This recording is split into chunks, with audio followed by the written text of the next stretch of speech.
మీ journalist Mallik వీక్షకులకు స్వాగతం సుస్వాగతం.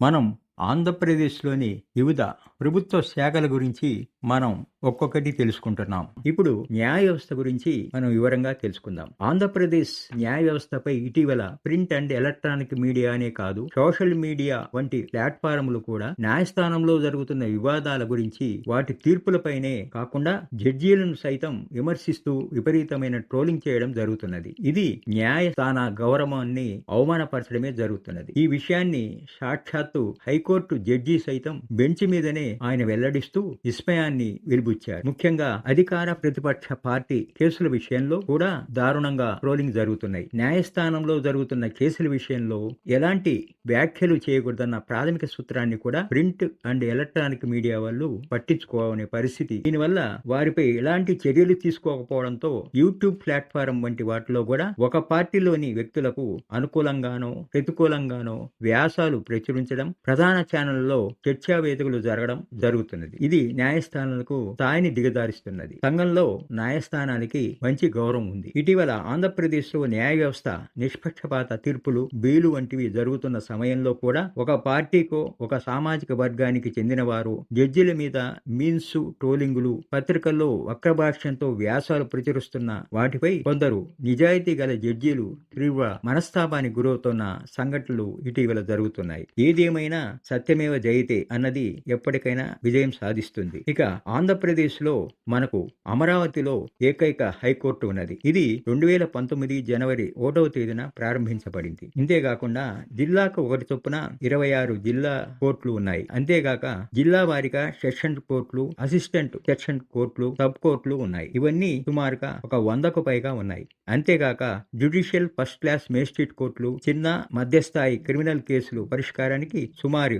మరో 250 దాకా కోర్టులు ఉన్నాయి. ఇక సెకండ్ క్లాస్ కోర్టుల కంటే అత్యల్ప స్థాయి న్యాయస్థానాలు ఉన్నాయి. మౌలిక కోర్టులు వివాదాల విలువ తక్కువగా ఉన్న కేసుల పరిష్కారం చేస్తాయి. అంతేగాక పోక్సో కోర్టులు, నార్కోటిక్స్ కోర్టులు, ఎస్సీ ఎస్టీ అట్రాసిటీ కోర్టులు, లేబర్ కోర్టులు, పర్మనెంట్ లోక్ అదాలత్లు, అంతేగాక జిల్లాకు ఒకటి చొప్పున కన్జ్యూమర్ కోర్టులు పనిచేస్తున్నాయి. వీటితో పాటు అమ్మాయిలకు సంబంధించిన కేసులకు ప్రత్యేకంగా కోర్టులు కూడా కొన్ని జిల్లాల్లో ఏర్పాటయ్యాయి. వీటిలో మహిళా మేజిస్ట్రేట్లు పనిచేస్తున్నారు. ఇక జిల్లాలను అనుసరించి జిల్లా కోర్టులు, మేజిస్ట్రేట్ కోర్టులు, సివిల్ కోర్టులు ఉన్నాయి. జడ్జిల సంఖ్య హైకోర్టులో ఆసక్తికరంగా 44 సీట్లు ఉండగా 2025 నాటికి అందులో సగం కన్నా తక్కువ మాత్రమే నియామకాలు జరిగాయి. జిల్లా స్థాయిలోనూ చాలా పోస్టులు ఖాళీగా ఉన్నాయి. 2025 నాటికి హైకోర్టులో సుమారు 2.5 లక్షల కేసులు పెండింగ్ లో ఉన్నాయి. జిల్లా కోర్టులో సుమారు 15 లక్షల కేసుల వరకు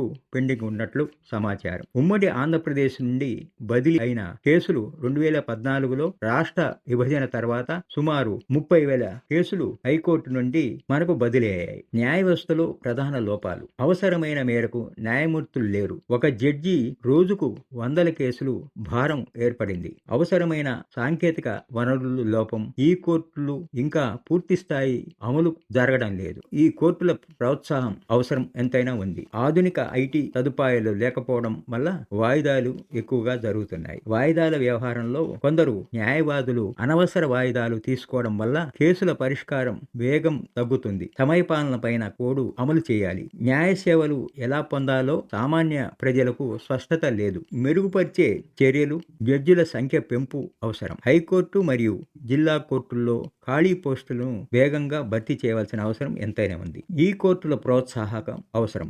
దాఖల్లోనూ విచారణ, తీర్పులు అన్ని ఆన్లైన్ చేయడం ద్వారా వేగవంతం అవుతుంది. సమయపాలన కోడ్ అమలు చేయాలి. వాయిదాలపై నియంత్రణ విధించడం, వేగంగా విచారణ జరిపే విధానం ఏర్పాటు చేయాలి. గ్రామీణ ప్రాంతాల్లో ఉచిత న్యాయ సేవల కేంద్రాలను స్థాపించి ప్రజలకు మద్దతు ఇవ్వాలి. న్యాయ నిర్ణయాలలో పారదర్శకత, అన్ని తీర్పుల డేటా ప్రజలకు అందుబాటులో ఉంచాలి. న్యాయవాదులు నిరంతర శిక్షణ పొందేలాగా తగు ఏర్పాట్లు ప్రభుత్వం చేయాలి. నూతన న్యాయ చట్టాలు, సాంకేతికతపై వాటిపై శిక్షణ ఇస్తూ వ్యవస్థను మెరుగుపరచాల్సిన అవసరం ఉంది. ప్రస్తుతం ఆంధ్రప్రదేశ్ న్యాయ వ్యవస్థ ఎదుర్కొంటున్న ప్రధాన సమస్యలు జడ్జీల కొరత, సాంకేతిక లోపాలు, విచారణ ఆలస్యం, ప్రజలకు సమాచారం లేకపోవడం. వీటిని పరిష్కరించేందుకు నియమిత నియామకాలు, ఈ గవర్నెన్స్, పారదర్శకత, ప్రజలకు చట్ట సమాచార మార్గదర్శకత అవసరం ఎంతైనా పైన ఉంది. న్యాయ వ్యవస్థకు మరియు పోలీసు వ్యవస్థకు సంబంధించిన సమస్యలు చాలానే ఉన్నాయి. ఇవి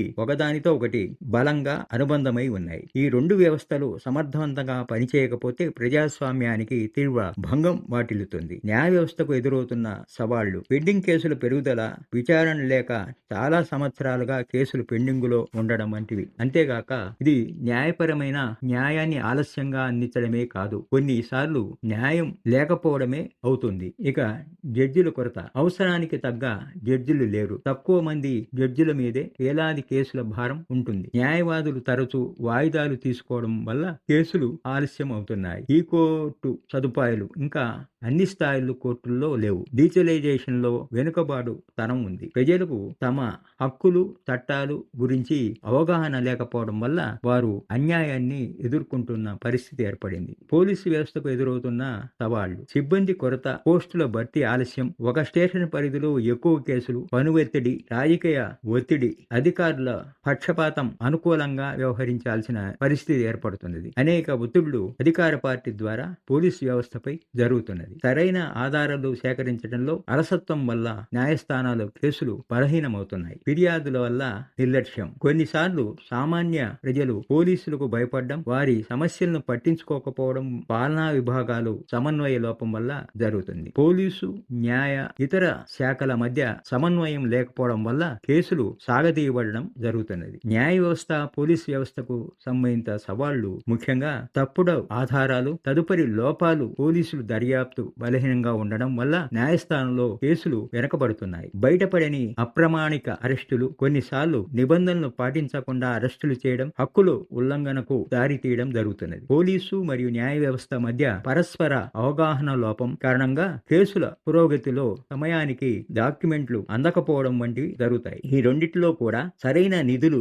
లేక పనితీరు మందగిస్తున్నది. పరిష్కార మార్గాల విషయంలో ఈ న్యాయ వ్యవస్థ క్రిమినల్ ట్రాకింగ్ సిస్టమ్ ను బలపరచాలి. జడ్జిలు, పోలీసు అధికారులు నియామకాలు వేగంగా పూర్తి చేయాలి. న్యాయ వ్యవస్థలో వాయిదాల నియంత్రణ చేయాలి. సామాన్య ప్రజలకు చట్ట విద్య ప్రోత్సాహకం జరగాలి. రాజకీయ ముద్ర లేకుండా స్వతంత్రంగా వ్యవస్థలు పనిచేసేలా చూడాలి. ప్రశాంతమైన పోలీస్, న్యాయ వ్యవస్థల సద్వినియోగం కోసం శిక్షణ కార్యక్రమాలు నిర్వహించాలి. ఈ రెండు ప్రజాస్వామ్యానికి మూల స్తంభాలు. వీటి మధ్య సమన్వయం మెరుగుపడిన ప్రజలకు తక్షణ న్యాయం జరుగుతుంది. ఈ దిశన రాష్ట్ర ప్రభుత్వం తగు చర్యలు తీసుకోవాలి. న్యాయ వ్యవస్థ సమర్థవంతంగా, గౌరవప్రదంగా ఉండేలా చూడాల్సిన బాధ్యత ప్రభుత్వంపై ఉంది. మరో విషయంతో మీ ముందుకు వస్తాను. మీ జర్నలిస్ట్ మల్లిక్. ఈ వీడియోపై మీ అభిప్రాయాన్ని కామెంట్ రూపంలో తెలపండి. లైక్ చేయండి, సబ్స్క్రైబ్ చేయండి. ధన్యవాదాలు.